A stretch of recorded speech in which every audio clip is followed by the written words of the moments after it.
Okay, looks like we have a pretty good group. I see that Dr. Josie has joined us. Good morning, Lonnie Josie. Good morning. Thank you. Good morning. All right, I think we do have a quorum, so we can go ahead and get started. Welcome to the very first meeting of the Child Savings Account Council, and thank you all for joining us today. I see we have 10 members of the council that are joining us as we speak. We have another, about 42 total in the public who are joining us as well. So what we'll do today, we'll lay out some kind of housekeeping rules in the beginning. And again, we really thank you for joining us. We will start today with our Executive Director, Marlene Garcia, who is going to talk a little bit about the Child Savings Account Program and what we're doing here at the Commission, and welcome you all. Thank you, Steve. Well, good morning, everyone, and thank you so much for making a commitment to join this important council. The Child Savings Account Program is really a critical program that instills a sense of envisioning what the future is for families that really don't have the opportunity to start thinking about college planning early in their child's life. So this program is so important for us, really creating a culture of planning, intentionality, and financial aid literacy. This work really aligns with the work of the California Student Aid Commission, which we work to try and help families and students plan for and prepare for the full cost of attendance. And for those families that have been familiar with the 529 programs for years, this is an opportunity to zero in on some of the lower income families that work with nonprofit organizations or local municipalities to really extend this sense of planning and opportunity for them. So I think it's a really important role that this council will play. And I thank all of you. Your backgrounds are really impressive. I think we have a real cross-section of expertise and perspective on how we can make this approach to planning for children's education part of the California culture. So I really appreciate that you've taken the time. I think that the investment that the state of California has made, the $10 million, in a particular time, I'm really grateful to the governor and to the legislature for identifying this as a priority.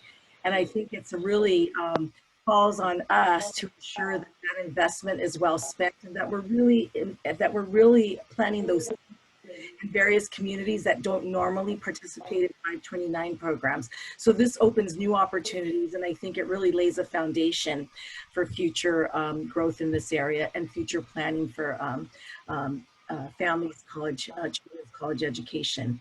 So welcome and thank you, and I look forward to participating in this conversation.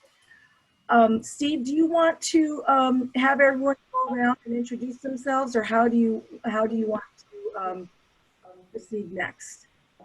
We can do that. We actually have a slide with everybody on it. We will take roll in just a moment. I think maybe to save time, we would do it that way, if that's all right. Sure. Okay. So thank you, Marlene, and thank you for kicking us off. And again, thank you, everybody, for being here. I just introduced myself real quickly. I know we have staff introductions in a little while. We'll do that quickly as well. But my name's Steve Caldwell. I am an interim deputy director here at the California Student Aid Commission.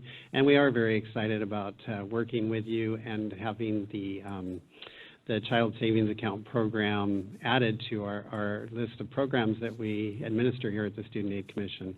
I'm going to have Linda Vu, who is the program analyst over the Child Savings Account Program and the Every Kid Counts program, which many of you are familiar with. And she'll go over the call to order and some housekeeping and roll call. Good morning. Got a little echo there, Linda. Sorry, I might have to leave my other meeting. So thank you so much. Thank you for joining us today. I'm calling the meeting to order on September 4th, 2020. Just some housekeeping. So we're going to have two items on the agenda where the public can have an opportunity to make public comments. That's number 3, and then also number 7. And during that time, if you wish to make a public comment, we ask that you raise your hand. Steve will identify you, and you can unmute yourself to make your public statement, public comments, sorry. Moving on, we're going to do a roll call right now. When I say your name, please say here. Council Member Ajose. Here. Okay, thank you. Council Member Clancy. Here. Thank you. Council Member Corin. Here. Thank you. Council Member English. Here. Thank you. Council Member Garcia. Here. Thank you. Council Member Geog. Here. Council Member Kantrowitz. Sorry if I mispronounced your name. Your Kantrowitz is fine. Kantrowitz. Council Member Markov. Here. Thank you. Council Member Martinez. Council Member Martinez, I think you're here. I think I saw you earlier. Pardon me, I had you on mute. I am here. Thank you. Okay, thank you. And then Council Member Perry. Present. Thank you. And yes, today we have all of the council members present. And thank you. And we're going to move on to the next item on our agenda. Public just another comment on housekeeping. This is Steve again. Yeah. As we are working with comments and things, there's quite a few people on the meeting, so we're going to be doing our best to manage the questions that come in. But if you could use the hand raise feature, which is under, should be down on the bottom. The hand raise feature. Oh, if you click on, I don't see it. If you don't see the hand raise feature and there's a pause, we will ask for It's on the public comment. reaction. It's on the reaction. Yeah. I was looking for that. I thought I saw it before. Or So yeah, Steve, if you open up participants, it's at the bottom of participants. the bottom of participants. Okay. Yes, so you can raise your hand if you have a question. We will help we're going to ask to elect a chair, and we'll help the chair recognize those. We'll be going through, we'll take the council members' comments first and then ask for public comment. I think there's some people who are on the phone, so they wouldn't be able to use the hand raise feature, and I don't think any of our members are on the phone, but if they are, just let us know when there's a pause that you have a question, and we'll recognize that. But for the public, if we can wait until after all of the council members have had a chance to weigh in on the discussion, that would be great. And item number 3, there's a chance for people to bring up things that are not on the agenda as well. Steve, can I also suggest that we remind everyone to keep their mute buttons on when they're not speaking? Yes, thank you. That helps a lot because there does tend to be some background noise. Okay, and we are going to do our best with this. I know some people are new to Zoom meetings. We've been doing them a lot, but running them is a little bit different. So we'll do our best. If there's anything that comes up where people have questions, you can stop us. Make sure. I want to make sure that all the council members can hear everyone well. So if someone's not coming through, we might let you know just to either move the microphone closer or turn your volume up just a little bit. Okay, thank you. Okay, Linda. Okay, so item 3, public comment on items that are not on the agenda. So Steve, do we, so would the council members make the public comment first? Oh, no, I mean, any comments, and then we give the public an opportunity? This would be a time for the public. If they have anything, comments on items not on the agenda, this would be for them, and then we'll go through for the council members after that. Doesn't look like, I don't see anything in the chat, and people can also write in the chat if they have things they'd like to bring up, and we can recognize that. So I don't see any public comment on items not on the agenda. I don't see any hands raised. Okay. So I did have an item on here for CSAC introductions, and you've already kind of met myself and Linda Vu, and then Marlene Garcia, our director. So I just want to give a chance for other CSAC staff to introduce themselves. I know we have our Chief Deputy Director on the line, Catalina Missler. Yes, Catalina Missler, Interim Chief Deputy Director of the Commission. And then I believe we have Patricia Hammond. Good morning, everyone. This is Patricia Hammond, the Interim Assistant Deputy Director with the Commission. Okay. And then we have Patty Colston. Hi, Patty Colston, Public Information Officer for the California Student Aid Commission. Morning, Patty. I think that's it for now. So yeah, we just want to make sure you know who we were in case you hear from us during the meeting. Steve. Oh, and Ramona. I'm sorry, Ramona's on the line. That's okay. Sorry, Ramona Ramona. Carlos, I'm the Specialized Programs Unit Manager. And welcome, everybody. We're very happy that you were all able to join us today. I was looking through the long list of people and I almost got to you. So Yeah, yeah, that's all Ramona right. and Linda have really been putting the, they put the CSA, we'll refer to it as CSA here and there, but it's the Child Savings Account request for application together. And I hope that you all had a chance to review that, and we'll be able to go through that. We have a PowerPoint that we're going to walk through in a little while and talk about the development of the RFA and the timeline. And we just really thank you for your input that we'll take to the Commission in the end of September. And I think we'll talk a little more about that as we go through. So that's our CSAC staff. And next item, item 5, is an action item. And, oh, there's a doggy. The action item for the council chair. So, and I did send out, I know I sent something out with the role of the council, but this is straight from the statute governing the Child Savings Account Council and the things that the council is responsible for. But for today's meeting, we are looking at the RFA. That's our main action item, is to provide, for the council to provide suggestions that we as staff can take to the commission at its September, I think it's 24th and 25th meeting, and be able to make those recommendations, and then to be able to get the RFA out to the public. So I don't think I need to read through that whole slide, but the one of the main things is item A there, the development of systems and infrastructure to facilitate the successful implementation and operation of local child savings account programs, and that starts with the request for applications. So that's our important business here today. Can you do the next slide, Linda? So when we elect a chair, we looked at the council meeting, and it's not, this one is not all spelled out in statute in terms of who the members would be, but we took suggested members to the commission. I believe it was at the March meeting, and the commission, the Student Aid Commission, approved the members that are listed on the screen here. So for each meeting of our councils or committees, we do elect a chair that will help facilitate the meeting.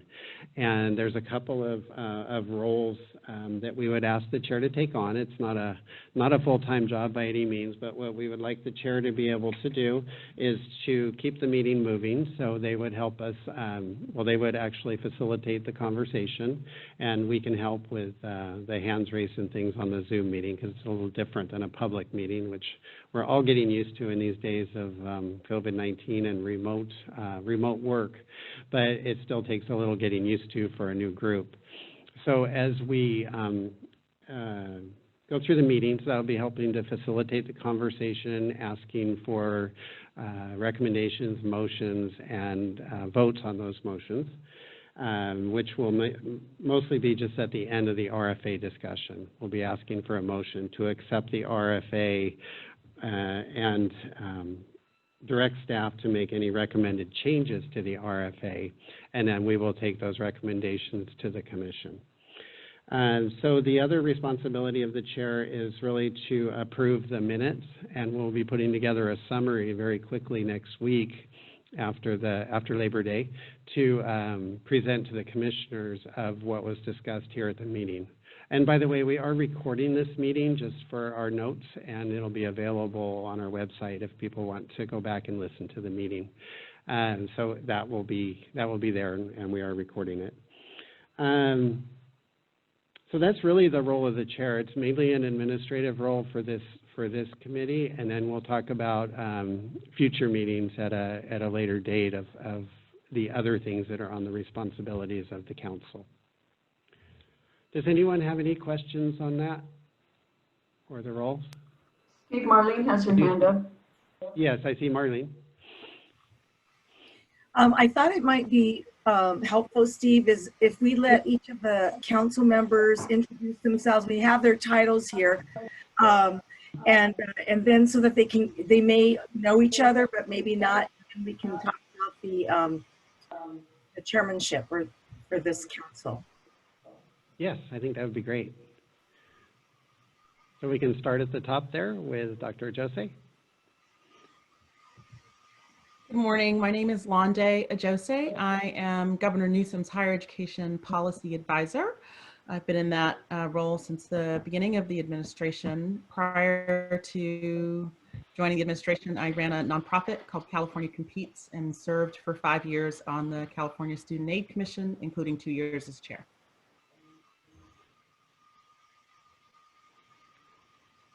Thank you. Margaret Clancy. Hi, my name is Margaret Clancy. I'm Policy Director at the Center for Social Development at Washington University in St. Louis. I also run the Oklahoma Kids Experiment. It's a statewide experiment of children's accounts. We partner with the Oklahoma State Treasurer. That study started in 2007, and we did a second wave in reviews in 2011, and we just received for this third wave when the children who received $1,000 in Oklahoma 529 at birth, they're now 12 years old. So I'm a researcher, and I work with a team at Washington University. Thank you. That's great. Thank you. And Zoe Corwin? Is it Zoe or Zoe? I'm sorry. Zoe. Zoe. Can't see. It's supposed to have 2 dots over the E. That would give you a hint. Anyway, so my name's Zoe Corwin. I'm a professor down at USC in Los Angeles. And can you hear me? Yes, we can. My expertise is in college access and success, and I see myself as a researcher practitioner. I've developed quite a few tools for practitioners to use in the classroom and across schools and school districts, and we had one fantastic partnership with the California Student Aid Commission, where we made a positive impact on increasing FAFSA submission rates across the state of California. And I've also done some work with middle school students, and have a particular interest in building college-going culture on campuses and working with nonprofit practitioners. That's great. Thank you. And then Linda English. Hi, good morning, everybody. I'm Linda English. I am a Senior Director with TIAA, and we are the Program Manager for California's 529 program, ScholarShare 529. I've been with TIAA for about 3 years, just over 3 years, and before that I was the Deputy State Treasurer for the state of Nevada. One of my responsibilities was implementing their statewide CSA program. So I've had the pleasure of working with several people here on the council, and delighted to meet the new folks that I don't know, and happy to be here. Thanks. Great, thank you. And then Marlene Garcia. Good morning again. So Marlene Garcia, I'm the Executive Director of the California Student Aid Commission. I've been in this role for just over a year now, and I'm really excited about the work that this council will do. It's so important to lay that groundwork for families to understand their options. Prior to the Student Aid Commission, I worked for Apple Education, the National Strategic Initiatives team. And then prior to that, I spent decades in the legislature and within the government. Pleased to be here. All right, and we have member Hal Geog. Hi, I'm Hal Geog. Since 2012, I've been a governor's appointment to the California Student Aid Commission and also the governor's appointee to the California Scholar Share Investment Board, which, as Linda points out, is our state's 529 college savings plan. I received these appointments after serving nearly 40 years in state government, dealing primarily with higher education and K through 12 policy and fiscal issues. And I look forward to working with all of you setting up a successful child savings plan program. Thank you. All right. We have Mark Kantrowitz. I am Mark Kantrowitz. I am publisher and vice president of research at savingforcollege.com. I have expertise in all aspects of saving and paying for college, including 529 plans, the FAFSA, student loans, scholarships, and the like. And my personal mission is to improve college access, college affordability, and college success. Great, thank you. And Shira Markoff. Hi everyone, I'm Shira Markoff. I'm Director of Children's Savings at Prosperity Now, which is based in DC. We're a nonprofit organization that's focused on ensuring that everyone in the US has the opportunity to build prosperity, financial stability, prosperity, and wealth. We have been involved in children's savings since the seed demonstration in the early 2000s.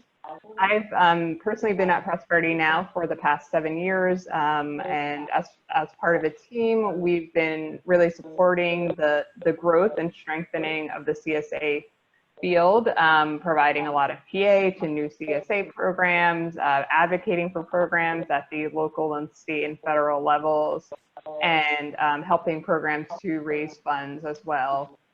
And we've also been supporting the California CSA Coalition that started about a year ago, and supporting all the efforts in California to build CSA programs. Great, thank you. And then we have Chris Perry. Good morning, everybody. I am Deputy Secretary at Health and Human Services Agency, focused on early childhood development, and Senior Advisor to the Governor on implementing early childhood initiatives. I'm excited to join the Child Savings Account Council. I worked on the trailer bill last year and learned for the first time about the importance of child savings accounts, which has been really helpful to me as I've been leading a master plan for early learning and care effort for the past year for the state of California, and I look forward to the integration of child savings account research and outcomes in our planning for early learning and care in California. Thank you, and I did miss one. I'm sorry, Julio. Julio Martinez.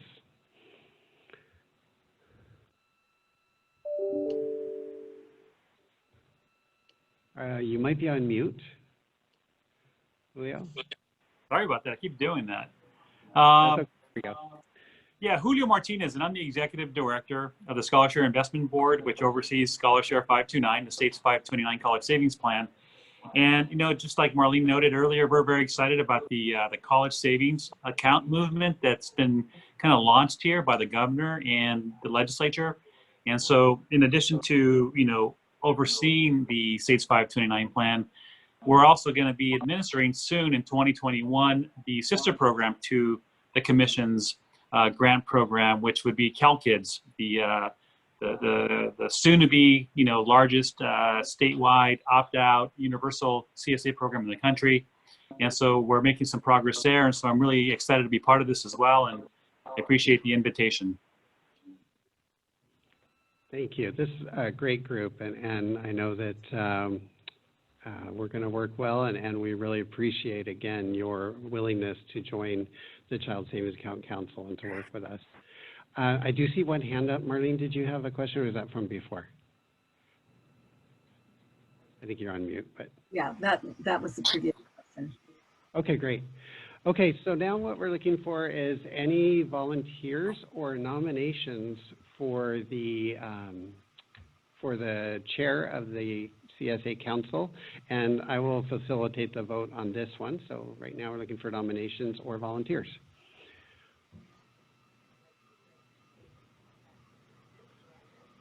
I would like to nominate Chris Perry. Okay. I We have second. one nomination for Chris Perry and a second. Mhm. Who was the second? I'm sorry. Marlene. Oh, thank you, Marlene. Okay. So we have a motion and a second on the floor. Is there any discussion? Any questions?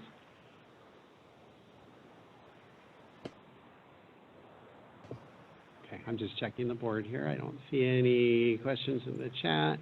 I don't see any hands raised. So we can go ahead and call for a vote, and we would have a voice vote. So Linda, would you call the roll, and we'll take the vote from there? Yes. Councilmember. I'm sorry. And the motion would be to nominate Chris Perry for the chair of the CSA Council. Okay. Councilmember Ajose? Aye. Councilmember Clancy? Yes. Aye. Councilmember Corn? Aye. Councilmember English? Aye. Councilmember Garcia? Aye. Councilmember Geog? Aye. Councilmember Kantrowitz? Aye. Councilmember Markov? Aye. Councilmember Martinez?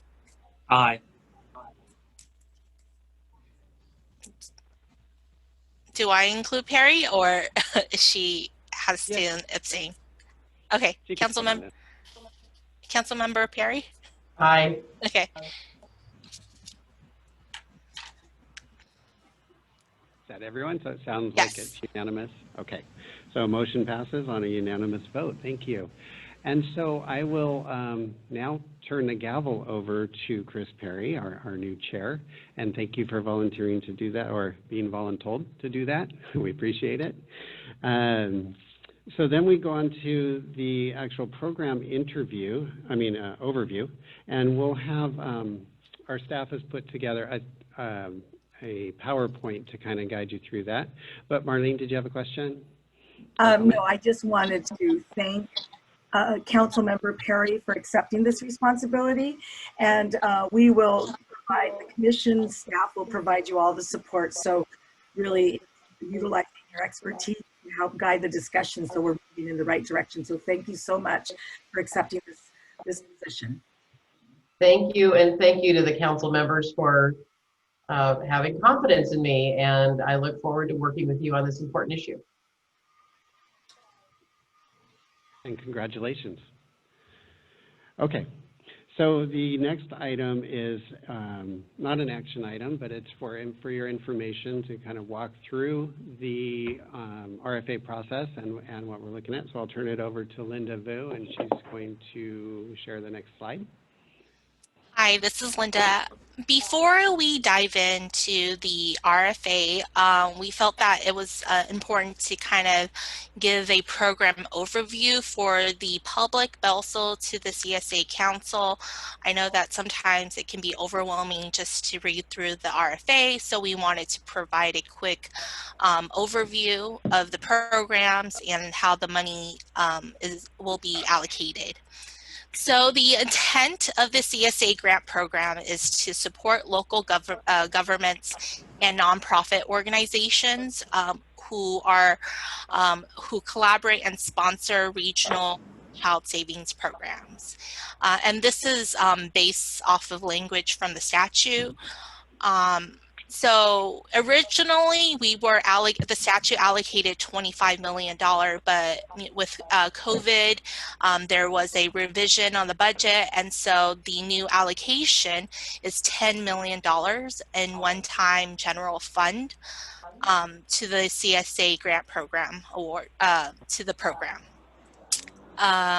The amount for each grant shall be at minimum of $100,000, and per the statute, funds shall be available for encumbrance or expenditure until June 30th, 2022. So with the $10 million, up to 74% or 7.4 million of that is will be allocated for new local child savings programs, and a minimum of 24% or 2.4 million would be allocated for existing local child savings account programs. And later on, I will go into definition of what is a new and what is a new existing child savings account programs.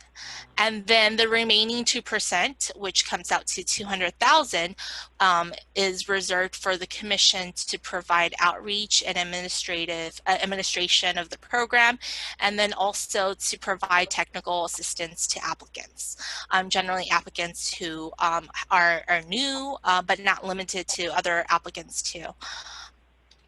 So we wanted to focus on the language that says a minimum of 24% or 2.4 million for existing local child savings account. This is to highlight that that number can be greater. Let's say that hypothetically we didn't have enough applicants to apply for the $7.4 million for new programs, then the excess funds will be redirected to the qualified entities with an existing child savings program. So you see here with this pie, if there's funding available, then we would reroute it and add it to this 2.4 million. And if you have any questions, please feel free to raise your hand, and then Steve can call you. Okay, moving on. You have a question from member Geog? Okay. Yeah, no, I just wanted to point out that I understand the chart, but it differs from what's in the CFA that we're going to, are we going to review the details of the CFA down the road here? The RFA? RFA, excuse me, yeah. Yes. Yeah. Okay. So after this this PowerPoint presentation, we will walk through the RFA. Okay, good, because the wording's different and it's important, so we'll get to that. Thank you. Okay. And so so this program, I mean, this statute is really different because it really broke down the money to focus on new child savings programs and then also existing child savings programs. And I just want to say we want to thank you know, Councilwoman Markoff for providing us with definitions that are being utilized at Prosperity Now, which we have adopted for this program. So what is a new child savings account program? It's an applicant with no local child savings account in operation or under development. So no plan has been put into action. Meetings with possible partners may have occurred, but contracts or binding partnerships will be effective if funding is awarded. Linda? And then, yes. Linda, we Yes. do have a question from member Martinez. Yes. Hi, Linda. You know, this question really applied to the last point you made in the last slide, and that is, so if the money that is not utilized for the new programs and is spilled over into programs that are existing, so I think it's kind of obvious now, but I still want to ask, so that means that the objective is to really make sure that all monies are distributed in year one, right? That there won't be a second round of distributions in the case that you don't meet these goals, right? That would be a question, Steve. That's correct. Our goal is to get all of the funds out in one round because we're just doing the request for applications coming up in October, and the goal is to have enough applications to be able to get all those funds out. There's not really a second round. Great, thank you.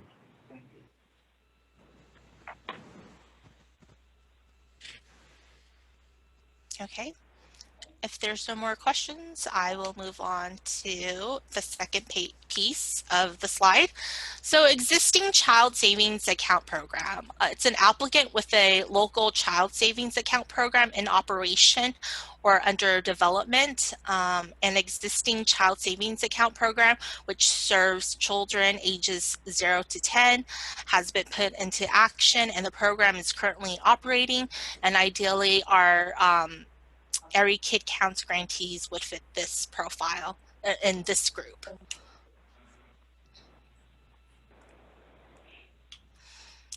Technical assistance. So this is something new that was not available or in the statute for Every Kid Counts. So we, per the statute, that CSAC would be responsible for providing technical assistance to applicants who are interested in applying or who are interested in developing a local child savings program. And we are working with in partnership with Prosperity Now. They have developed an amazing toolkit for people to successfully launch a new child savings program. And I'm just going to just give you a brief introduction to the page that they have. And so what I like about this page is it's if I was a community organization and I wanted to learn how to start a CSA in my community, I would come here, and then there's sections like getting started, and there's a webinar, and then also designing your program, and then discussion about what's allowable, selecting incentives for your CSA program, and then how to set up accounts, budgeting and fundraising, engaging participants. Shira, would you like to kind of chime in just to, because this is actually your organization's webpage? Sure, thank you. So I think as many of you know, a couple of years ago, we put out a comprehensive design guide called Investing in Dreams that really covered kind of soup to nuts of creating a CSA program. But we realized, you know, in the years afterwards that, first of all, new things have happened, new developments have happened in the field, as well as there were also just some sort of supplementary things that were needed in addition to those initial things. So we put it all together in this starter kit. We asked a number of programs, including some that are actually on this call, to submit some of their sample documents. So we have things like the roadmap to college curriculum that the San Francisco Kindergarten to College program uses. We have the logic model from Oakland Promise. So there's, in addition to sort of our general resources, you can find some sample program documents that will save, you know, help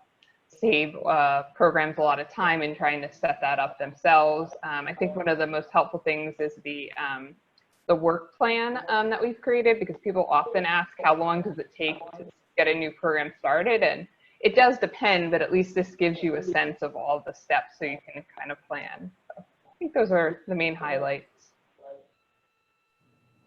Okay, thank you so much. And then item 2 on the technical assistance is a participation in a working group of grantees to share best practices. And this is what we've been doing with Every Kid Counts. We have we're using a shared platform called slack.com, and it has provided us an opportunity to share best practices. We share data contracts and also really talk about issues.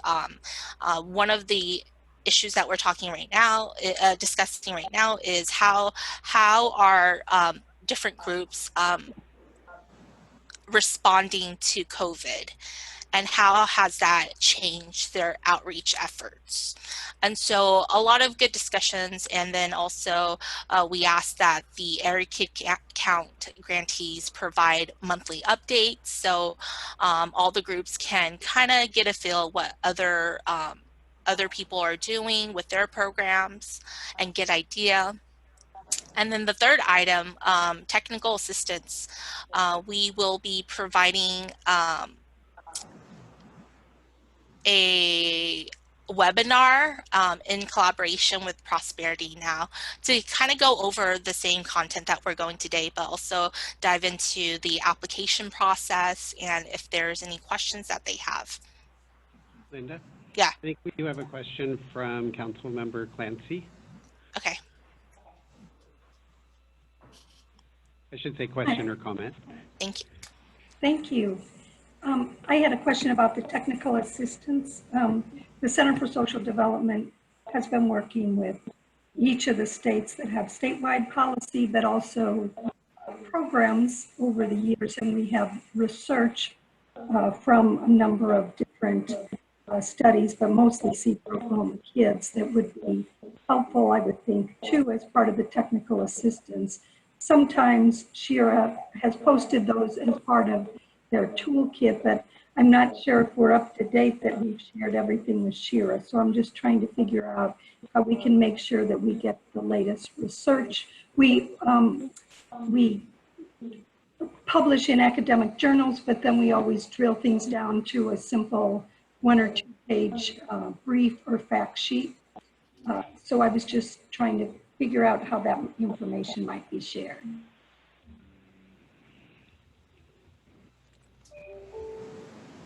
Thank you. Thank you. I do. So that's something that we can discuss while in the second meeting as we continue on with discussing how we want the participation to look like.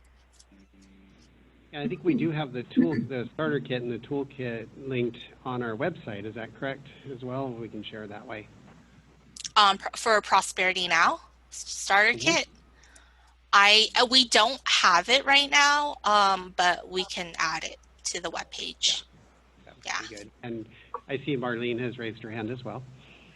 Yes, I just wanted to respond to Margaret's point. I think that's a really important point. I mean, that's probably one of the biggest challenges when you're looking at utilizing, ensuring that the different platforms that we're on when serving our students and families, that they're coordinated. And I think that that's something I would recommend, Steve, that we incorporate into the discussion, if not this meeting, the next meeting, to really talk about those different platforms and how we can fully leverage them for ourselves, but also for the grantees, so that they're not starting from scratch. And I think the idea of the Slack room is really helpful to start that kind of dialogue amongst the grantees. But I do think that it's a challenge for virtually every organization to take advantage of connecting those dots of all the different platforms and toolkits that are out there. And we can serve as sort of a curator of what we think is most helpful to the participants in the program. So thank you, Margaret. Yes, and I just want to add that one of the things we've found about this child savings account community is that they're all very interested in helping each other succeed. And so that would be great if we can work out better ways to share the information and make sure everybody has the tools they need to succeed. I think that would be, that's, directly in the statute of providing that technical assistance. So we want to continue to do that and do it effectively. So thank you. Thank you. Okay. Okay. So, so the next part is how are we going to grade or score the application? And so it's a 4-part, beginning with submission of a completed application online, and that would be on November 13th, 2020 at 3 p.m. Pacific Standard Time, and application will be submitted to our email address. We are accepting electronic copies only due to COVID. And then the second component would be making sure that now we have applications that have submitted their application on time. The first, how do we start reviewing them? So part of the statute says that at minimum, applicants need to meet the following qualifications. And so if you look under new programs, if an applicant is applying for a new program grant, a grant for new programs, they have to meet all of these 4 bullet points criteria. So the first one is not have a local child savings account program in operation or under development. 2 is seek the grant to establish a local child savings program that targets children between 0 to 10. And 3rd is have or develop a plan to augment funding it receives under this chapter to provide continued financial support for its proposed program. And then the 4th piece would be to indicate in its application that its proposed program has the capacity to enroll eligible children into the program, or that the program has the ability to automatically enroll eligible children. So they have to answer yes to all of those to move on to the 3rd level of scoring. And then there's a list for the existing program, which is different from the new programs.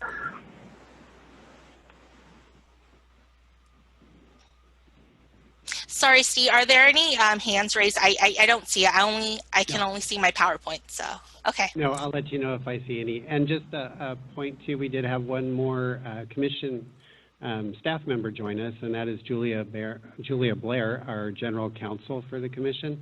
And she will let us know if we need to do anything different in the voting, and if there's anything that she needs to remind us of. So thank you, Julia, for joining us. Okay. And yeah, I'll let you know if there's any hands up, Linda, and as soon as there's a little pause. Okay. And then the 3rd piece would be of the scoring rubric would be, how do we prioritize our applicants? And so there was a list of priorities that were provided on the statute, and I've indicated whether it was for new programs or existing program. N is for new programs and E is for existing programs, and I've indicated in parentheses after each item. So just for example, the first bullet point, it says higher percentage of students in the local program's geographic region who are eligible to receive free or reduced lunch. And so based on that, if we have 10 applicants who are applying for the new programs grant, of $7.4 million, we would give higher priority to the applicant with the highest percentage of students enrolled in free reduced lunch.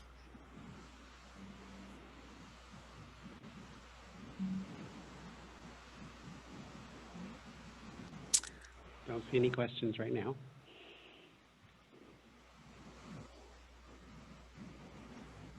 Are you still there, Linda?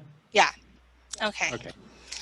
And then after identifying the priorities and then also creating ranking points, there is a formula that we will use to allocate the funding, and it's a formula that we have adopted from our Area Kid Count application process, and it would first consider the college going rate, the students to be served, and the percentage of low-income families.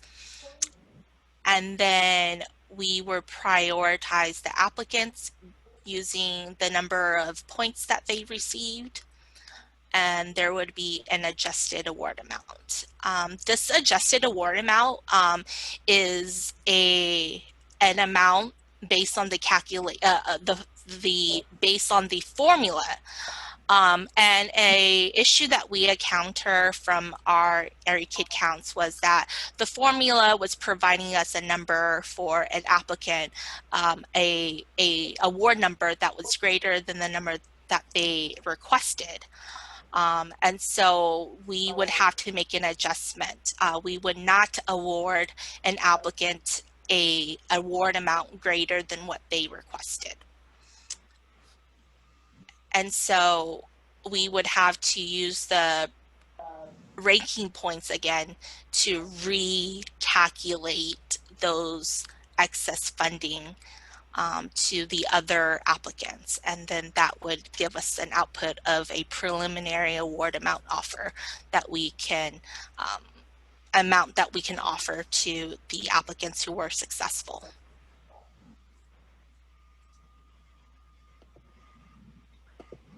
Don't see any questions right now.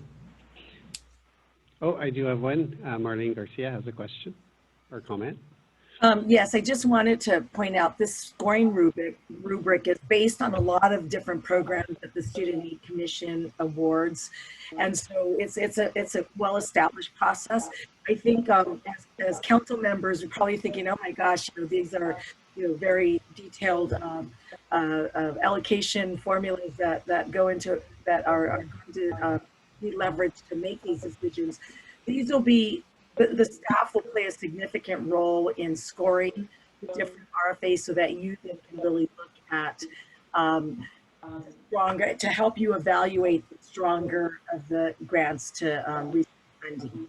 So a lot of this is technical, but I just wanted to point out that it is an area of expertise that the commission has in granting awards and looking at how to most equitably and fairly distribute funds. Thank you. And then we also have Member Geog with a comment or question. Yeah, I had a question on priorities between the two big pots of money. Is there a clarity if we get 8 million for, probably not, but 8 million eligible applicants for brand new programs, and we still have some existing programs out there that are getting the 2 million for. But is there and if somebody points out that some of the 8 million programs of the new ones are a lower priority, are we to give priority to new programs, or do we give priority to what we believe are the stronger and better to deliver programs? Is there any clarity on that? So, Commissioner Geog, this is Julia. The statute says a minimum of how much of the funding appropriated needs to be expended for existing programs, and then it says up to for the new programs. So there is some discretion, and I think as long as that minimum amount of the appropriation is met for the new programs, if there were stronger new program proposals, that's where the discretion could be to spend up to 74% of it for new programs. I guess my question was the other way. What if there were stronger existing programs than the new programs, but we had 8 million in new programs? Can we pull back and give 7.4 to the new ones and give, or not that, but or to give higher amounts to the? Is there any bias? Do we give it to a higher priority to the existing programs over new programs when we get down to the margins? Yeah, there's no minimum amount that has to be given to the new programs. So I would say that if the existing programs are stronger, then there's discretion in how to prioritize that. Yes. Okay. Okay, and then we have a question or comment from Mark Kantrowitz. One thing that I haven't seen in this is any discussion of the tracking of outcomes. Now, clearly, you're setting up a CSA for a newborn that would be 17 years until they enroll in college, but you could still measure things like other forms of pipeline leakage.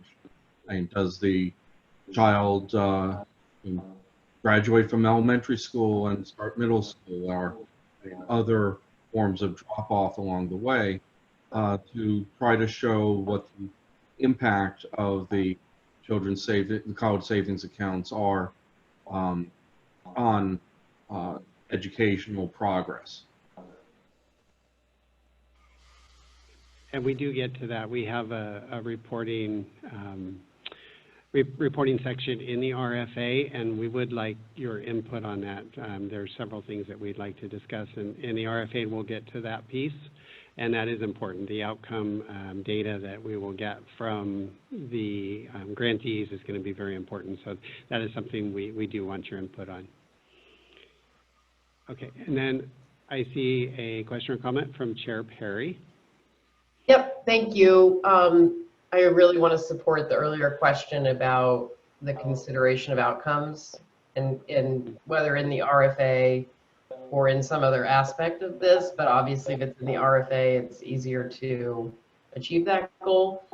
But my question had to do with, in addition to speaking with subject matter experts about how to do CSAs in the best way possible through RFAs, do you consult with counsel inside the Student Aid Commission?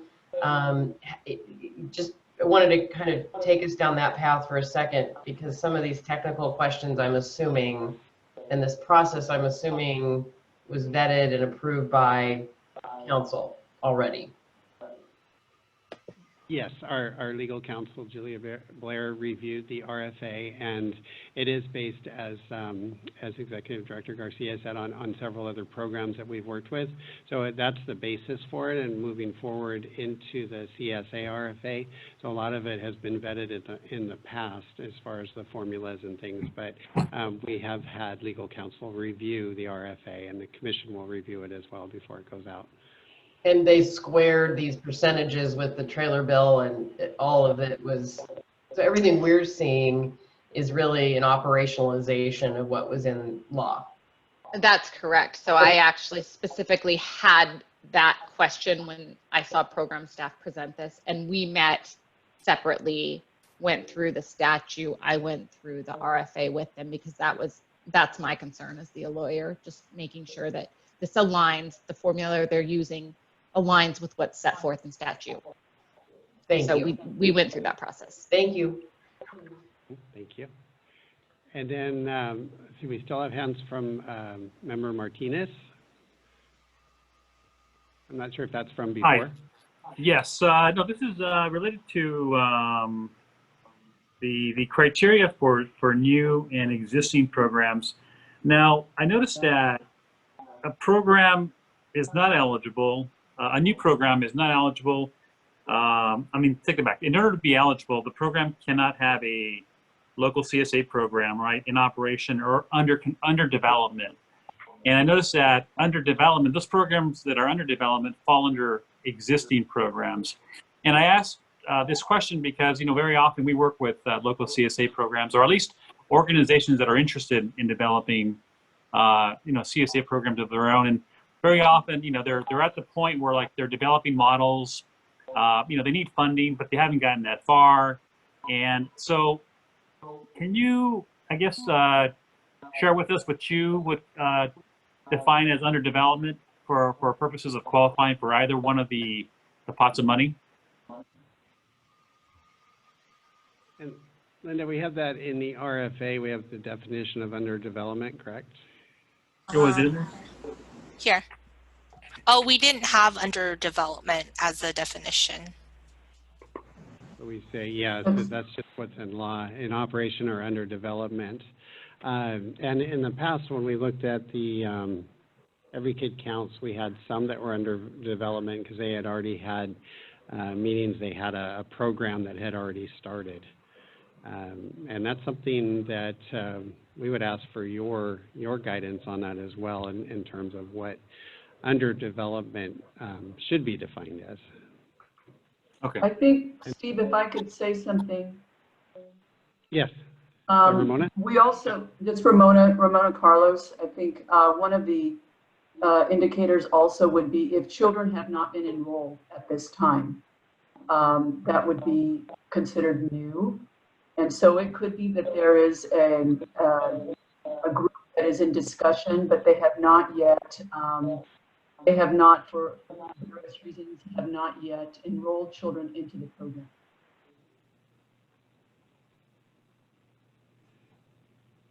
Okay, and so I do see several hands up. I'm not sure if they were from before. Member Perry, you have an additional comment, or was that from before? I apologize, that's from before. That's okay, I just wanted to make sure. And then Member Garcia, how about yours? Was yours from before? No, I wanted to ensure that we're capturing some of the suggestions from the members of the council. So earlier there was the one suggestion that we look at prioritization. So for example, back to the 24 or the 25-75 between new programs and existing programs. If there are a sufficient number of new programs that apply and they can use all the funding, but they're not necessarily as strong as existing programs, can we clarify whether we prioritize funding the stronger programs so that we not just meet that 75% distribution model if in fact there are a number of programs in there that are, have questionable and strength. And so instead that we have some latitude to really ultimately invest in the program through the RFA process that really appear the strongest and most likely to endure, because this is just a one-time investment.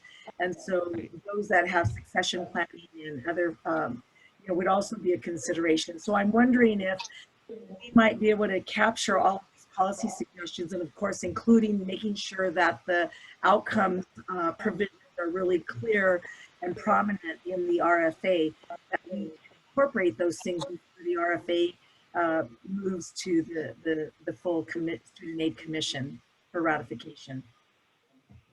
Yes, and just to respond to the prioritization, we're looking at kind of two different pots of money. So that 74%, if, as with the Every Kid Counts program, we had far more, a greater amount of money requested in the request for application process, and in our scoring criteria really does assign the amount of funding for each program to the strongest programs. So we take into consideration all of the variables and the amount of funding that would go to each, with a minimum of $100,000 because that's in the law. But the strongest programs would get the most money out of that. So it wouldn't so much be moving the extra money that's requested, but it would be funding each one according to their strength, if that makes sense. And then we did have a couple more questions, and I think Shira Markov was next. Yes, I just wanted to go back to the new and existing program definition. I know that we did provide some language, but I feel like there's some confusion here in the way that it's interpreted. So what the suggestion was that programs that are under development should be considered new programs. Basically, if they haven't enrolled any children yet, that they would be considered new programs. So I found the language a little bit confusing, where in the RFA where it says, new programs are those that are planning or under discussion, but then says they can't be under development. I don't think the distinction between planning and development is a clear one. I think that kind of making the division whether they've enrolled children or not is a clearer division, to say existing programs are those that have kids enrolled and new programs are those that don't have kids enrolled. I feel like that might be a clearer division. Just wanted to clarify that, because I know that we did weigh in on the definition, but it's a little bit different than how I would have characterized it. Okay, thank you. Let's see, I just want to check something. There's a couple of notes in the chat, but we'll go to the next hand up I think I saw was Member Kantrowitz. So there is an element of a matching funding requirement in the prioritization of the plans programs, and that's really important because the funding got cut from 25 million to 10 million. So to the extent that it can leverage funding participation from the community, that's good. But I think one thing that may want to consider adding is in-kind support. So It may not be an expenditure, but rather like a local TV station providing free PSAs for the program, or other non-financial or not directly financial sources of support. Okay, yeah, we can take a look at that in-kind support. And if I could, I just ask that if you've asked your question and you've moved on, then if you could lower your hand, because I just want to make sure I'm calling on people in order. And also for the chair, I sent you a note. If you would like to call on people, that's fine, but I can keep doing it, just because I have access to all of the hands that are up and some of the comments in the chat. Thank you for asking. I think you should finish this item. The way you're doing it would be great. Sounds good. Okay, so then we have, I believe, Member Clancy. Thank you. I was going to comment also, definition of new development versus existing program. I thought the definition of the contracts, if you could go back to that slide, was a little odd, and I didn't know if when Shira gave that definition, it was when she was counting. Oh, she's in her head. No, I thought you said you got that definition from Prosperity Now, and when you showed this initially, I was wondering if it was how programs are counted for the campaign for kids or something like that. But it seems like enrolling participants would be a better indicator. So I just thought I'd weigh in on that. So participants with accounts open, is that? That's how I would see a new Okay. or existing, yes, accounts have been funded. I think the only thing we need to be mindful of is that the statute specifically says that it does not have a local child savings account program in operation or under development. So the legislature clearly intended there to be a distinction between, to have both of those as prohibited as to be counted as a new program. So then I think the council has discretion to determine what under development means, but I think we should be mindful that they can't have the same definition, or the legislature would have not used under development. They just would have said a local child savings account program. So we can define, I think you can define it rather narrowly, but just think about giving meaning to that piece of the law. Okay, thank you. And then I believe it was Member Martinez next. That was an old hand up. I'm okay, thank you. Oh, okay, thank you. And then I'm looking, Linda English, I believe you have your hand up. Yeah, thank you very much.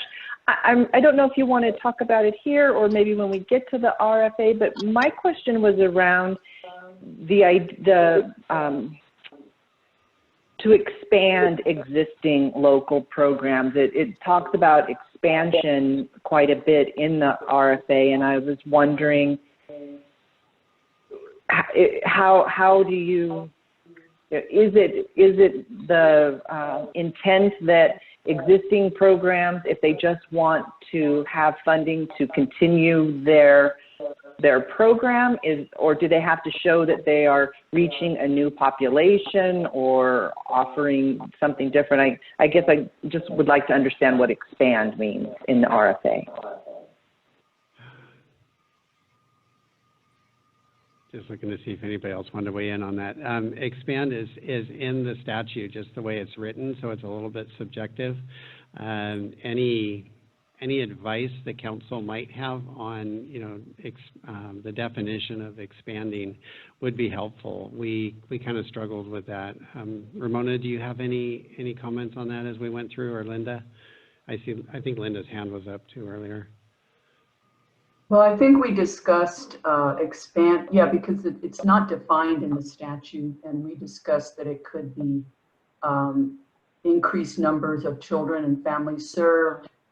Could be that the region changes, just as a show of growth, I believe, in the program. Maybe even that could be being able to increase the matching funds as a way to be able to provide more additional services to the families.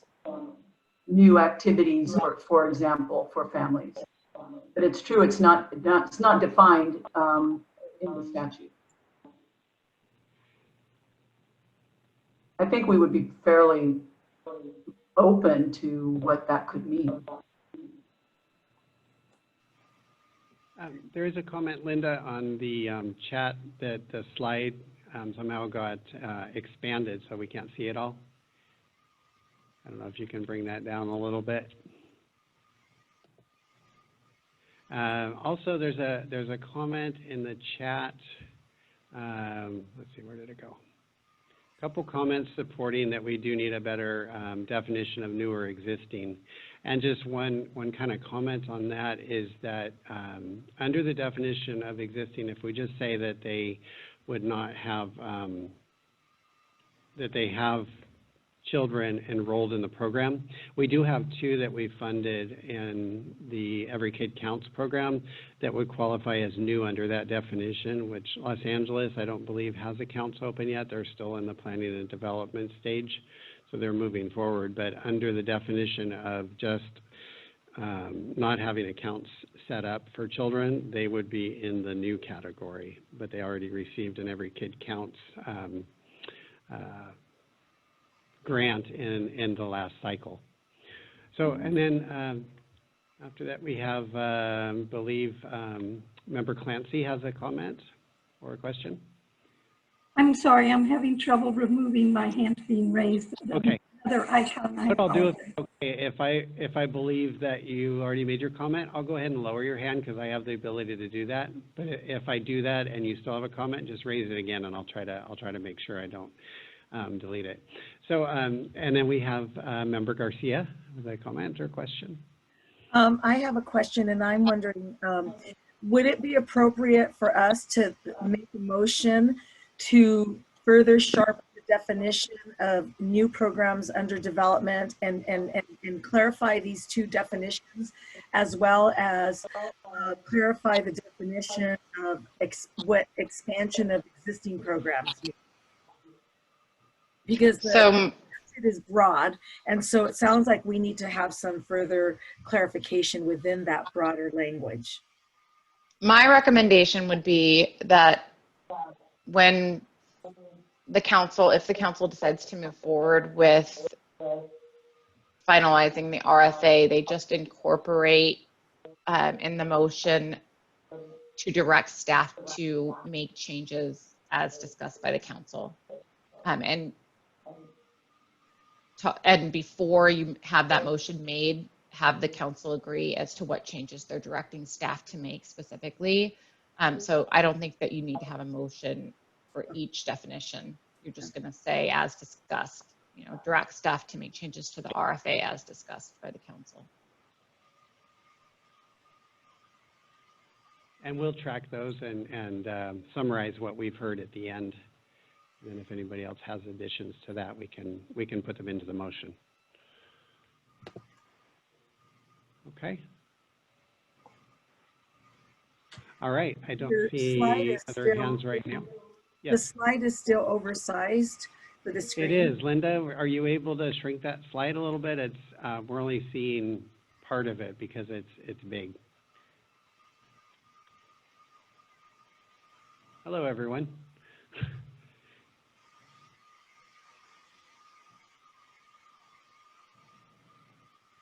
There we go. Okay, better. Thank you, Linda. Okay.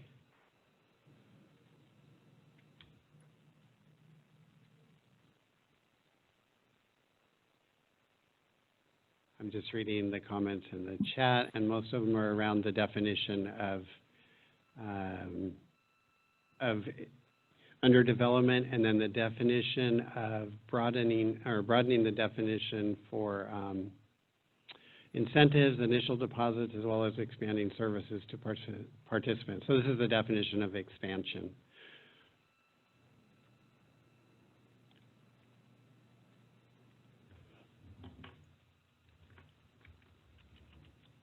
Okay, and I just had a question from someone in the public that wants to know if it's appropriate to put public comment in this chat. And it's fine to put it in the chat, and then we'll address it during the public comment. And if we don't see it, because there's quite a few chats coming in, then we can just bring it up then, if you would.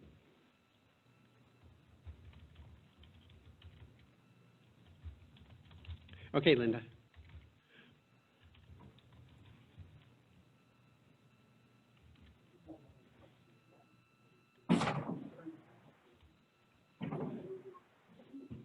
Linda, are you there? Hello? Can you hear me? Hi, yes, Okay. We're ready for you to go on. Okay, thank you. So this is the timeline at a glance, and we have highlighted the most important dates for the council. So we anticipate releasing the RFA on October 1st, and then give the public a couple of days to read the RFA, and then also ask questions. And they can submit their questions to our CSA inbox. And then the last day would be October 9th, which would coincide with the webinar that we will be having. So, you know, if they have any questions, they can bring it to the discussion. And then on November 13th, that's when the RFA is due. And we would grade using our scoring rubric, determine who would receive a preliminary offer, and we would send out decision notice at the end of November, and also provide those who weren't awarded a grant the opportunity to appeal. Those who received a preliminary offer would be required to submit, to sign a MOU saying that they will accept the offer, the award based on the amount that we provided. And then the CSAC Commission will consider the appeals and also the recommendations during the January meeting. So I just put question marks on it because the January date has not been discussed or approved by the commission. I believe that happens or takes place at the end of December. So that's a question mark for now. And then after the appeals and the recommendations are approved, then we will announce the list of grantees and give about a month and a half for CSAC and for the new grantees to complete contract. And then the grant period would start on March 1st, 2021. And then 6 months later, they would, the grantees would be required to submit their first introductory program report. And we do have a question or comment from Member Geog. Yeah. Is there a role for our advisory committee or commission, whatever we are, to participate or give advice as you get down to looking at the list of applicants? And you know, there might be some that you have questions about. Do we have any role in this timeline? You're going to plan to convene us again while the applications are viable, if you will, before they're all in stone? We did not have that in the plan. The commission staff will apply the scoring criteria as long as it's approved and accepted by the council and then the commission. So we would apply that scoring criteria to all of the applications that we receive, make sure they meet the minimum requirements, and then score them according to the approved scoring criteria. So we did not have a meeting built in for the RFA or the CSA Council to review scoring, I guess, for the applications that come in. Well, yeah, that might be the point. Maybe I'll defer to Chair Perry, but at some point after you've done your review and applied the criteria as you believe it to be, might even be an executive session where you come to the council and say, okay, here it is. We've applied the criteria. You got any, clarifications you need or changes or suggestions? Because otherwise the cat will be out of the bag and we'll have nothing to do with it. And it's all a staff working off these criteria, which we're not all in clarity about what they are even. Okay, that's just a comment. I'll leave it in the lap of the chair and others to think about, but you might want to think about that. I'm happy to respond to that. I think it's an important comment, and maybe we'll be able to get council to weigh in, but my understanding of the way competitive grants are made in state government is that we weigh in on the RFA. It has to be consistent with statute. The process is highly rule bound by Department of General Services and council review.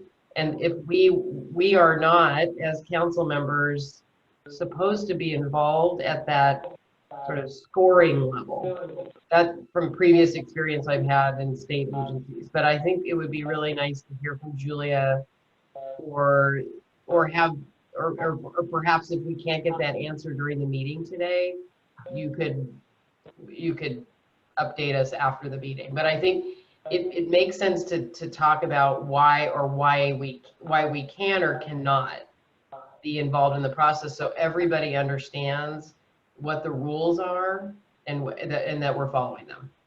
And I would agree with you that the statute lays out the parameters under which the RFA needs to be developed. And when looking at what the council is charged with under the statute, it really doesn't say anything about having a role in grading the application. So I would say that would, to me, indicate that we would go through the typical process that we would go through, which is we come up with a scoring rubric and then staff's applying that scoring rubric. There's not a lot of discretion in that. It's really more of a ministerial act of going through the applications, scoring them. There is some discussion in the code about providing technical assistance as they're developing plans. And so I was wondering in that timeline if the council is going to be involved in the technical meeting that is happening in October, because that does seem to me to be an appropriate role of the council in the RFA process, is providing technical assistance to applicants as they're developing their program plans. And I'm wondering if that's built in. And I didn't know if Commissioner Geog was getting to that in his question originally. So that's kind of one way that I do think there's an appropriate role for the council in the RFA process is in helping program applicants develop their plans. Okay, I do see a question or comment from member Ajose. I was just going to suggest that it would be helpful to be able to crosswalk what you have laid out in terms of the flow of information for the entire process against any meetings that we have as a body, because I think that would help to distinguish where we, at what cadence we would be meeting and having opportunities to contribute beyond, as a council, beyond the specifics of things that we could be doing in a one-on-one or as individual members outside of this meeting time. Thank you. And we don't have additional meetings planned as yet. So this is the main thing that we wanted to get done, was reviewing the RFA. We can talk about future meetings. I think we can work with the chair on the next meeting and what we're going to discuss. I think it would be very helpful to have such experienced members of the council to work with us on the technical assistance call. I'm not sure how that would work, just because the meetings of the council, because they're in statute, are public meetings. We'd have to have a quorum and ensure that. And but yeah, we can talk about that, and I think that would be very helpful to have that expertise on that technical assistance meeting.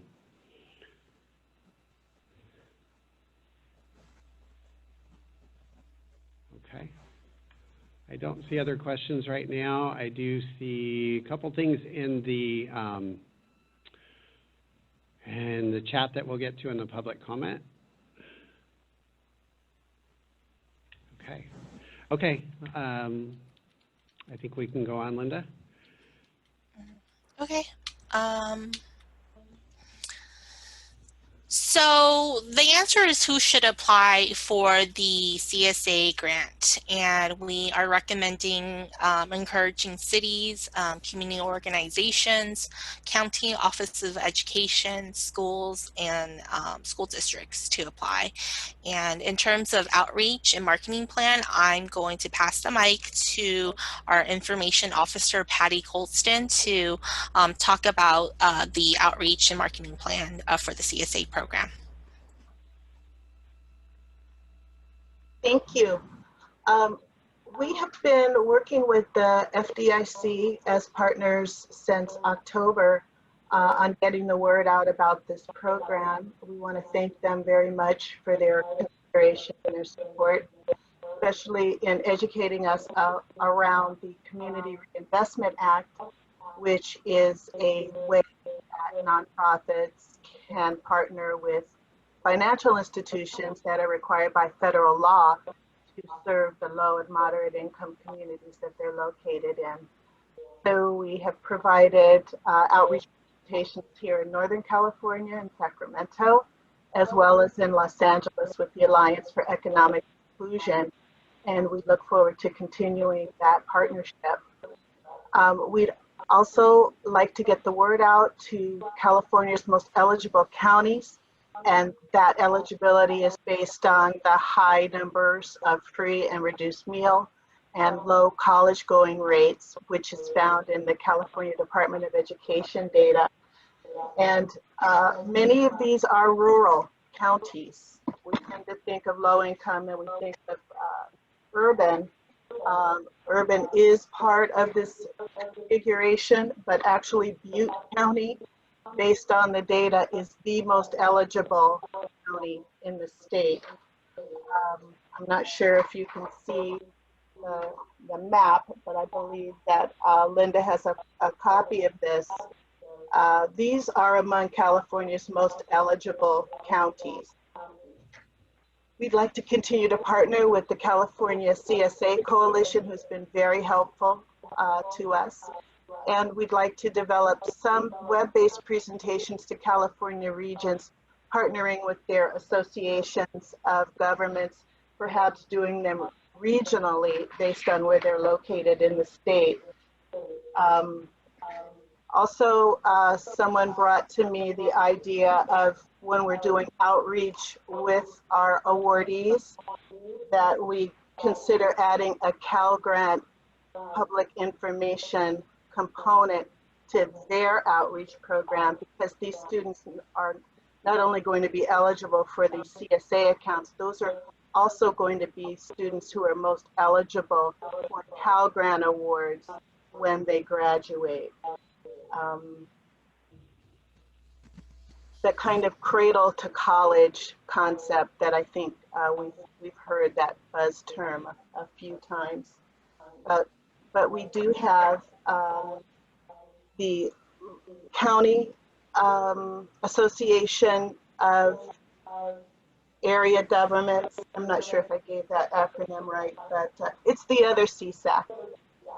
The California State Association of Counties, League of California Cities, Parent Teacher Association, the Association of School Boards, First Five, Head Start, Assembly Member and Senate Member district offices, as well as counting on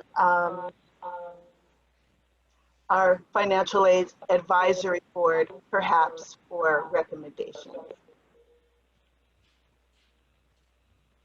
And I'll be happy to answer any clarifying questions.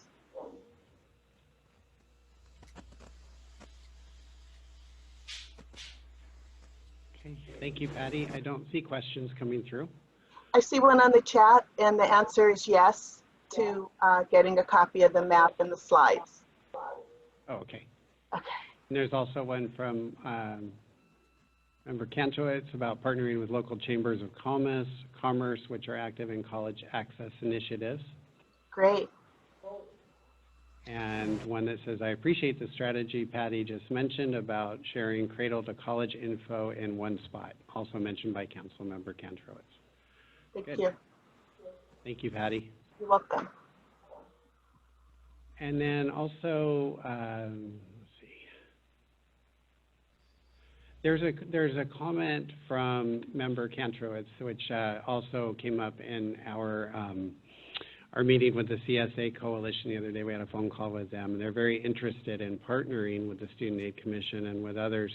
Says it would be nice for CSAs to have plans for transitioning participants to other college access programs, such as early awareness programs and the California Cash for College program. In addition to partnering with the FDIC, the U.S. Treasury has several strong financial literacy programs.